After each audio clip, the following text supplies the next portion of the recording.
My mother abandoned me for her new family when I needed her most.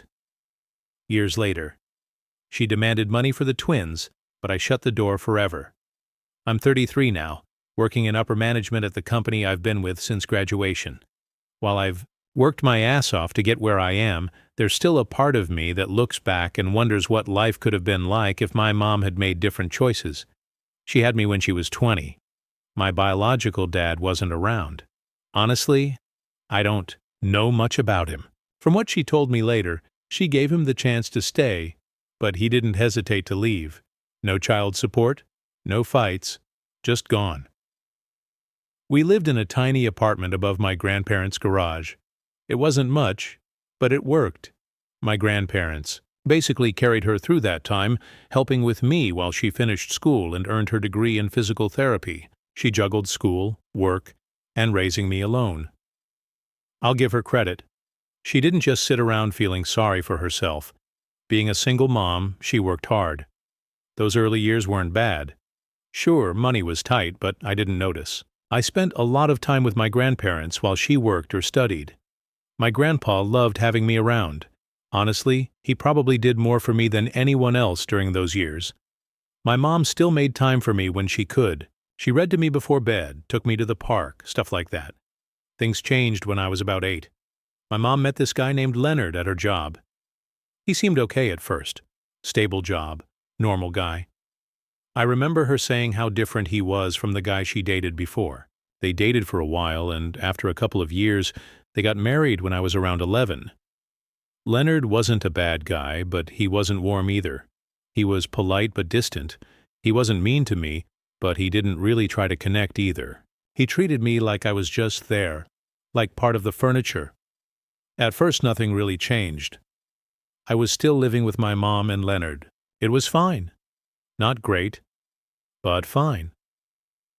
Then little things started to shift. My mom began focusing more on Leonard and their life together. Dinners became quieter, less about me and more about them. I remember sitting there trying to join the conversation, only to be brushed aside like I wasn't even there. I didn't take it personally at first. I figured she was just excited about her new marriage and trying to make it work. But as time went on, it became clear I was slowly being pushed out of the picture. I tried harder to get their attention. I worked my ass off in school, brought home good grades, helped around the house. Anything to show I was still worth noticing. Then, when I was about 12, my mom got pregnant with twins. Everyone was thrilled. I was too, at least at first. I imagined being the cool older brother, helping with the babies, teaching them things, and just being part of this new family. I even started babysitting for neighbors to practice for when the twins came. But as her pregnancy progressed, my mom's attitude toward me shifted even more. It was like she didn't have time for me anymore. Everything was about the twins. I figured it was temporary. Once they were born, things would go back to normal. The twins came, and it was like I vanished. Overnight. I mean, I get it. They're babies, and babies need constant care and attention. I wasn't expecting things to stay exactly the same, but this was on a whole different level. It wasn't just about her being busy or tired, which would have made sense. It felt like she stopped seeing me altogether. Family dinners became a thing of the past. She used to be the one planning them, making an effort for us to have time together, but now there was nothing. And it wasn't just skipping dinners. The little things that used to make me feel connected disappeared too. Talking about our day, watching shows together, even sharing those random inside jokes we used to have. I think the worst part was how I kept trying, even though it was clear I wasn't part of this new family dynamic. I still tried. I still worked hard in school, helped out, and tried to make myself useful. But no matter what I did, it didn't matter. I wasn't a priority anymore. By the time I was 16, everything came to a boiling point. My mom and Leonard called me into the living room one evening, saying they needed to have a serious conversation. I knew it wasn't going to be good. I could feel it in the air. They sat me down and started explaining how things were getting tight financially with the twins. They said their expenses had gone up, and they said they couldn't afford to support everyone in the house anymore. Leonard did most of the talking, laying out all the numbers as if I was supposed to feel sorry for them. My mom just sat there looking at me, and then said something I'll never forget. They deserve more, not, "We'll figure it out," or "We're in this together." Just a clear message that I was nothing to them. I didn't argue. What was the point? I went to my room, packed up the little I had, clothes, a few personal things, and walked out the door without looking back. I went straight to my grandparents' house. They didn't hesitate to take me in, but man, were they furious. My grandpa kept pacing, muttering under his breath about how he couldn't believe his own daughter would do this. My grandma just shook her head and hugged me tightly. They wanted to confront my mom, but didn't want to cut her off completely, mostly because of the twins. I understood. Those babies were innocent in all this. They didn't ask to be born, and they certainly didn't ask to become the center of my mom's world at my expense. I couldn't blame them, even if I was angry at the situation. That day was a turning point for me. It was the moment I realized I couldn't rely on my mom anymore. At 16, I wasn't just a teenager trying to figure out life. I was on my own. It was scary, yeah, but I didn't have a choice. From that moment, I knew I had to take care of myself because no one else was going to do it. Living with my grandparents was a relief, but it wasn't easy. They gave me a roof over my head and a place to stay, but they couldn't do much beyond that. They were retired, living on a fixed income, and simply didn't have the means to support me the way I needed. So I started working. My first job was at a local coffee shop.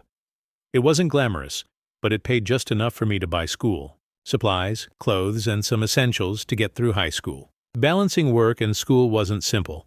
I'd get home late, try to finish homework, and wake up early the next day to do it all over again.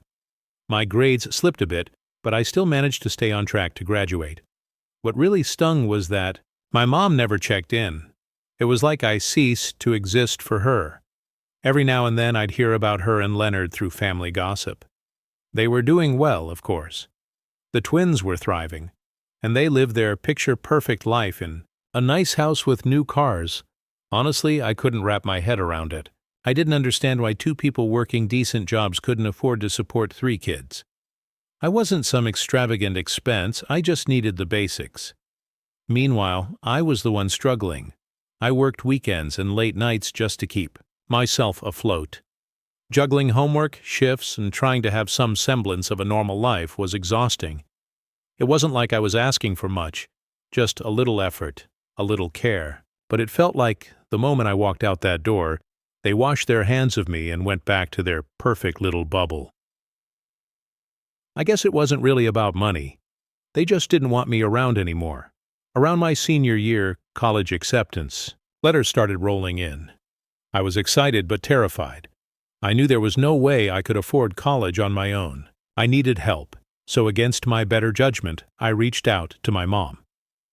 I remember sitting in my grandparents' kitchen late at night, holding my phone, trying to figure out how to word the text. My mind spun with different ways to ask for help, without sounding desperate. I deleted and rewrote it at least 10 times before finally sending, "Hey, I've been accepted to a few colleges. I was wondering if you could help me with financial aid stuff or co-sign a loan." I hit send and immediately regretted it. Not because I thought it was wrong to ask, but because deep down I already knew the answer. Still, a tiny foolish part of me held on to hope. Maybe she'd remember I was her kid too. Her reply came, hours later, and when it did, my stomach dropped. "We're saving for the twins' future. We can't help, sorry." That was it. No congratulations, no pride, just a flat rejection. It shouldn't have surprised me, but it did. Or maybe it just hurt more than I wanted to admit. I stared at the message, trying to process how someone could shut their own child down like that. It wasn't even about the money. It was a complete lack of care. I sat there feeling like an idiot, wondering why I'd even bothered. I knew I couldn't count on her. I put my phone down, trying to swallow the lump in my throat, but the tears came anyway. I wasn't mad at the twins. They didn't ask for any of this. But I couldn't shake the feeling that I'd been cast aside, like I didn't matter. Thankfully, my aunt stepped in when I told her what happened. She didn't hesitate. She looked me straight in the eye and said, "I'll co-sign your loans. You just focus on making this work, okay?" She didn't have to do that. She had her own responsibilities and kids to worry about, but she believed in me. She told me she always knew I had it in me to go far, and honestly, that belief hit me harder than the offer itself. At that moment, I made a promise to myself. I wouldn't let her down. I'd work my ass off, not just for me, but to prove that her faith in me wasn't misplaced. My mom might have slammed the door shut, but my aunt flung it wide open, and I wasn't about to waste the chance. College was no joke. I hustled nonstop. Campus, jobs, weekend shifts, and side gigs, just to keep myself afloat. I even taught myself web design and started freelancing for small businesses. The work paid well, and I had bills to cover. Sleep became a luxury I couldn't afford, but I didn't care. I had a goal, and nothing was going to stop me. And my mom? Still radio silence. Not a single text or call to check in. Every now and then, I'd stumble across her social media posts, pictures of the twins at school plays, their birthdays, family vacations to Disneyland.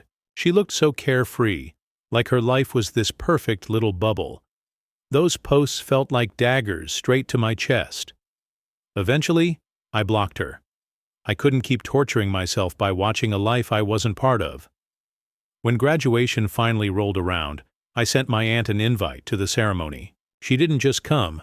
She was beaming in the front row, cheering louder than anyone else when my name was called. My mom? I didn't even bother asking her. If she didn't care about my education when I needed her the most, she didn't deserve to be there celebrating my success. My aunt, though, she deserved every bit of that moment because without her, I might not have made it at all. After graduation, the real grind began. I moved to a small city for a job in my field. The pay wasn't great, but it was enough to cover my bills and start chipping away at my student loans. Those first few years were rough. I lived in a tiny apartment with crappy furniture and worked long hours just to prove myself. I poured everything I had into that job. I took every opportunity to learn, stayed late to finish projects, and volunteered for tasks no one else wanted. Slowly but surely, it started paying off. I got a promotion, then another, and before I knew it, I was moving up the ladder. By my late 20s, I was finally in a good place. I'd paid off a big chunk of my loans, upgraded to a decent apartment, and had some savings. For the first time in my life, it felt like I was getting ahead. My relationship with my mom was still non-existent. I didn't go out of my way to contact her, and she didn't either. Every now and then I'd hear from relatives that she asked about me, but it never led to anything. She had her family, and I had my life. I think the hardest part of those years was realizing she wasn't going to change. Some part of me always hoped she'd reach out, apologize, or at least acknowledge how she treated me, but it never happened. Instead, I learned to stop expecting anything from her. Fast forward to age 30. I was in upper management, making more money than I ever thought I would. I kept it quiet, though. I didn't post about it online or tell most of my family. I didn't want to deal with the drama that would come with it. But my aunt, the one who co-signed my loans, was the only one who knew about my promotion. She was proud of me and told me so every time we talked. Unfortunately, at a family gathering, she casually mentioned it to my mom, thinking it might spark some kind of reconciliation. She meant well. She's always been the one trying to keep the peace. But that one comment set off a chain reaction I wasn't ready for. A few days later, there was a knock on my door. I wasn't expecting anyone, so I looked through the peephole. It was my mom and Leonard.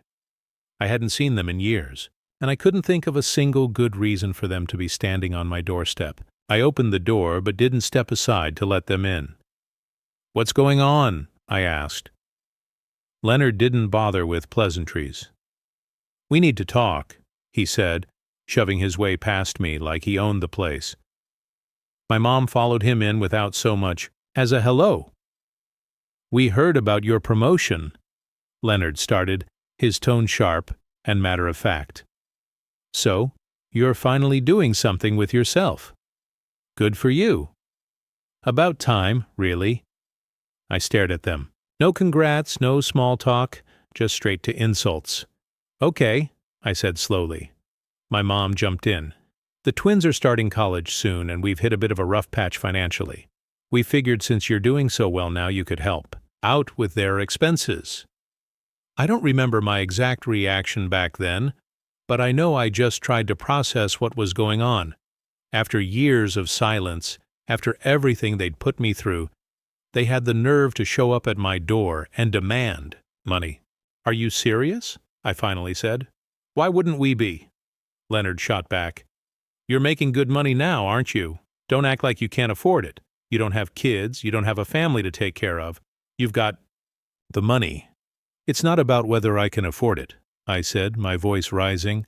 It's about the fact that you two have done absolutely nothing for me, and now you're standing here asking for a handout like I owe you something.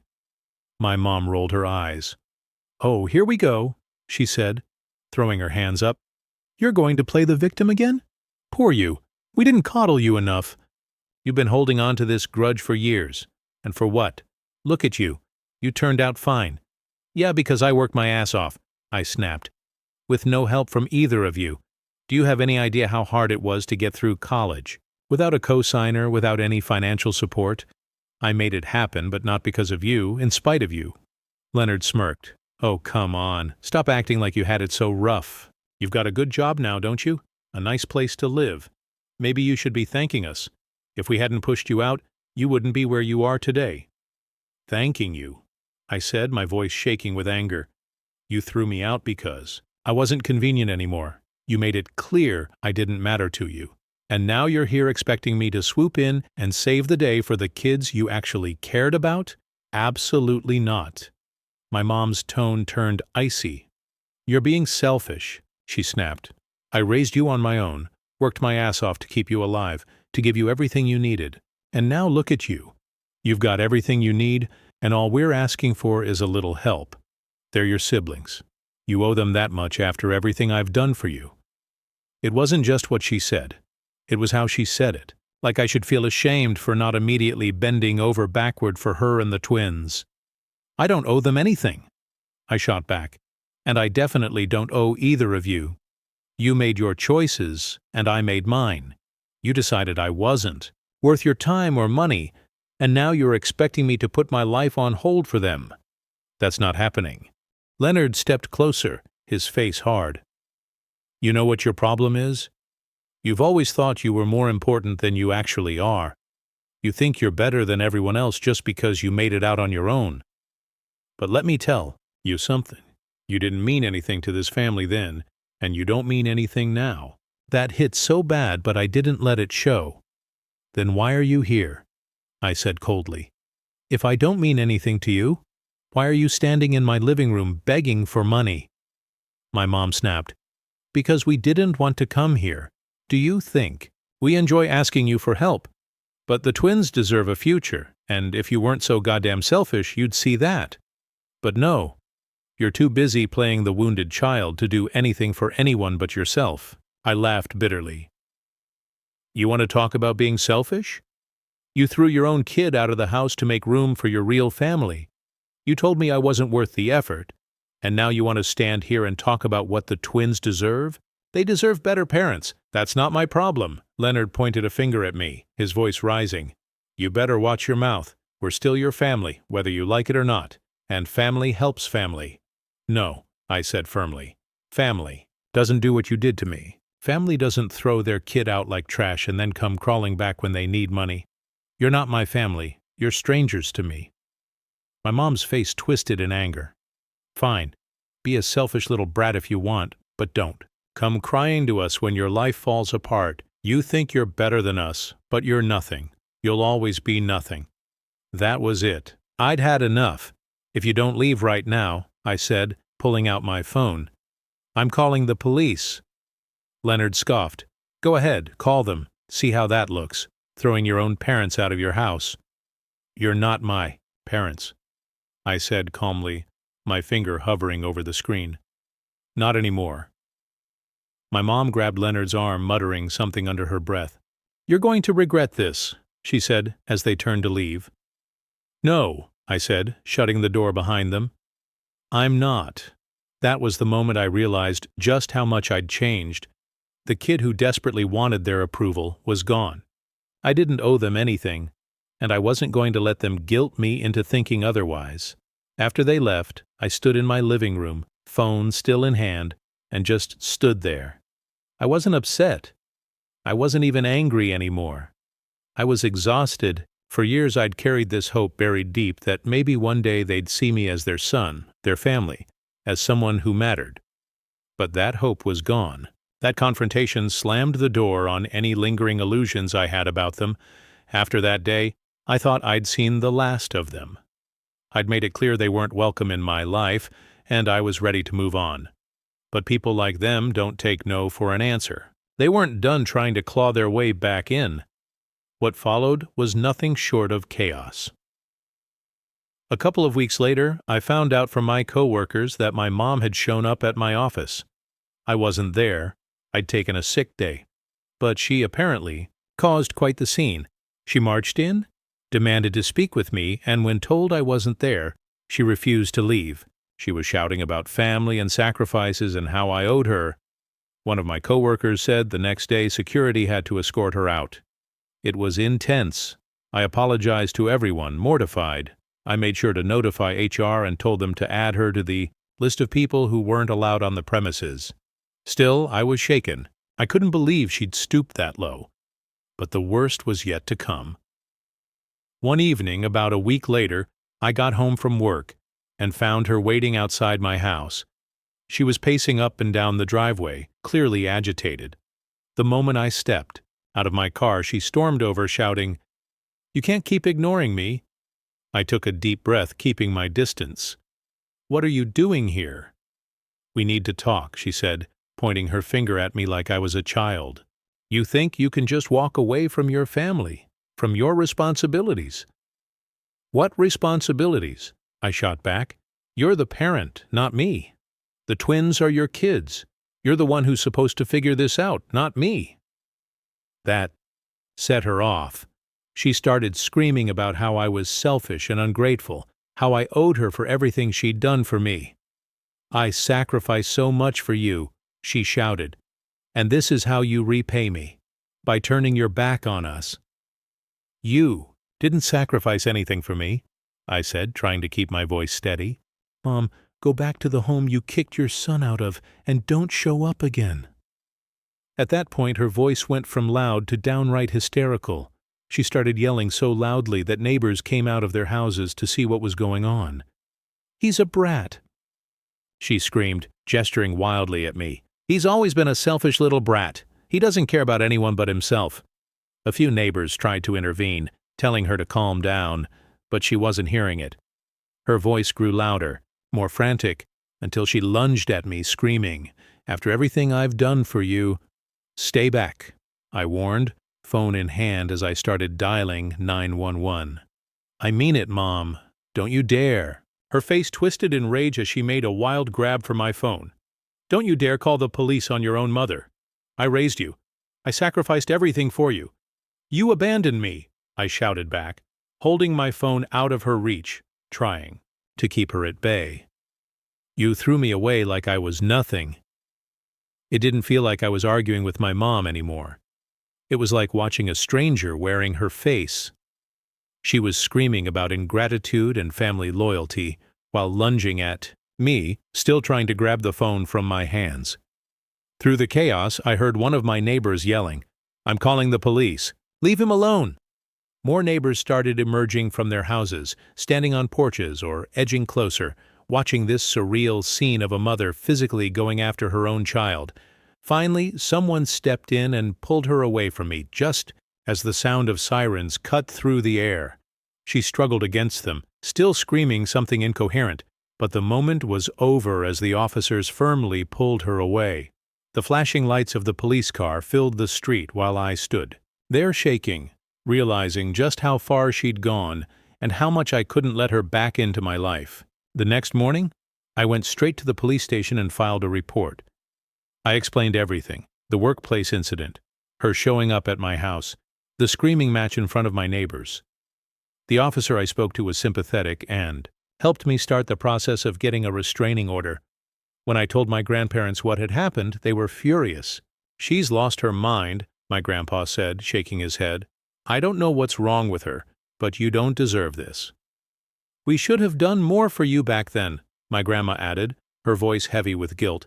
"We thought we were helping by staying close, but we let you face too much on your own. I'm so sorry." I told them it wasn't their fault. They'd done the best they could, and were the only reason I'd had any kind of stability after my mom kicked me out. They made it clear they were done with her. "We've stood by her through everything," my grandpa said. "But this is the last straw. We're cutting ties." Hearing that was bittersweet. On one hand, it felt like validation. They finally saw her for who she really was. But on the other, it hurt to know how far she'd fallen and how little she cared about anyone but herself. The restraining order was granted a few weeks later, and life finally began to settle down. I poured myself into my career, my home, and the people who truly mattered. My grandparents, my aunt, and my close friends. My aunt, though, was my rock. She didn't just step in when things got hard, she stayed, and she never made me feel like I owed her anything for it. A few months later, after I'd finally caught my breath, I decided to do something for her. It wasn't about repaying her. It was about showing her how much she meant to me. I didn't just hand her money, I planned it out. I made sure it was enough to cover a weekend getaway for her and her family, something she'd always dreamed about but never prioritized because she was always putting others first. When I gave her the envelope, she looked confused at first, then opened it and gasped. "What is this?" she asked, her voice shaky. "It's for you," I said simply. "You've always been there for me. You didn't have to, but you did. You deserve something good, something just for you." Her eyes welled up and she shook her head. "You didn't have to do this. I didn't help you because I wanted anything in return, Santi," I said, my voice thick with emotion. "That's why you deserve it even more." She hugged me tight, and for the first time in years, I felt the kind of love and support I'd spent my whole life chasing. She didn't just see me, she valued me. Meanwhile, every now and then, I'd hear bits and pieces about my mom and Leonard. Their financial situation was crumbling, and the twins were barely making it through college. I didn't feel guilty. I didn't feel anything. They'd made their choices, and I'd made mine. For years I carried the weight of wanting their approval, hoping they'd finally see me as someone who mattered. But now I understood they never would, and that was okay. I didn't need their validation. I saw my own worth now, and I'd surrounded myself with people who did too. I've built a life I'm proud of, filled with people who genuinely care about me. Most importantly, I've learned that family isn't defined by blood. It's defined by the ones who show up, who stand by you, and who love you for who you are, not for what they can take from you. As for my mom, I hope she finds whatever it is she's looking for, but I'm done being her solution. I'm done being her sacrifice. My life is my own now, and I'm not looking back. If anything new pops up, I'll post an update for you guys. Final update. Hey everyone. I didn't think I'd be writing an update, but something unexpected happened, and I feel like it's worth sharing. After everything that went down with my mom and Leonard, the restraining order, the ambush outside my house, her meltdown, I thought I was done with that part of my life. I'd closed the door and moved on. But then one of the twins reached out. It started with a text from an unknown number. "Hey, it's Max. Can we talk? I'd like to get to know you. You're my brother, and I don't know you at all." I sat there staring at the message for a long time. Max and I barely knew each other after I left home all those years ago. The twins were little kids at the time, and after everything my mom and Leonard put me through, I had no connection with them. Part of me wondered if this was some new ploy by my mom, but the way Max worded his message felt different. After a while, I replied, "What's this about?" A few minutes later, he called. I hesitated before picking up. "Hey," he said, his voice a little nervous. I know this is random, but I wanted to reach out. I've been thinking about you a lot lately, and I feel like I missed out on something important. You're my brother, and I don't know anything about you. I hate that." I didn't say much, so he kept going. "I know what Mom and Dad did to you," he said. "I didn't understand it when I was a kid, but I do now. I don't think it was right. Honestly, I think it was horrible, and I don't blame you for walking away. But I hate that their choices kept us from having a relationship. That's on them, not you." His words caught me off guard. I didn't expect him to be so honest about the situation. "Max, none of this was your fault," I said, trying to keep my voice steady. "You didn't make the choices they made." "I know," he said, "but it doesn't make it any easier. I feel like I've missed out on having an older brother, and now that I'm old enough to understand everything, I want to at least try to fix that. I know I can't undo what they did, but I'd like to get to know you if you're open to it." I leaned back in my chair, unsure of what to say. For years I'd carried the weight of feeling like I didn't matter to my family. But here was Max reaching out, acknowledging what happened, and asking for a chance to build something different. "Why now?" I asked. "Why reach out after all this time?" "Honestly," he said, "because I don't want us to be strangers forever. I'm not asking you to forgive Mom or Dad, and I'm not trying to make excuses for them. I just want to know you. That's it." His tone was so genuine, it was hard not to feel a little moved. "I've spent a long time trying to move on from all of this," I said finally. "It's not easy for me to open that door again." "I get that," he said, "and I'm not asking for anything big. I just want a chance to talk to you, maybe see if we can have some kind of relationship. You're my brother, and I'd like to know who you are." I sat there for a moment, weighing my options. The twins weren't responsible for what happened. They didn't make the decisions that tore our family apart. And if Max was making the effort to reach out, maybe it was worth meeting him halfway, even though part of me kept telling myself that maybe his only intention was to take advantage of me. I decided to give him a chance anyway, since I didn't really know the twins yet. "All right," I said, "we can start with a conversation." His relief was obvious. "Thank you," he said quickly. "That's all I'm asking. I just want to start somewhere." We ended the call shortly after, and I spent the rest of the evening thinking about it. Max reaching out wasn't something I ever expected, and it left me with a mix of emotions I couldn't fully process. The truth is, I'd spent so long seeing the twins as part of the family that had cast me aside. But Max made me realize they were as much victims of my mom and Leonard's selfishness as I was. They didn't choose this any more than I did. I'm not sure where this will go. I'm still cautious. I've built a life for myself that I'm proud of, and I'm not eager to reopen old wounds. But at the same time, Max's effort feels genuine. He didn't try to guilt me or make excuses for his parents. He just wanted to know me. For the first time, I feel like maybe, just maybe, I could have a relationship with someone from that side of the family. It's a small step, but it feels like progress.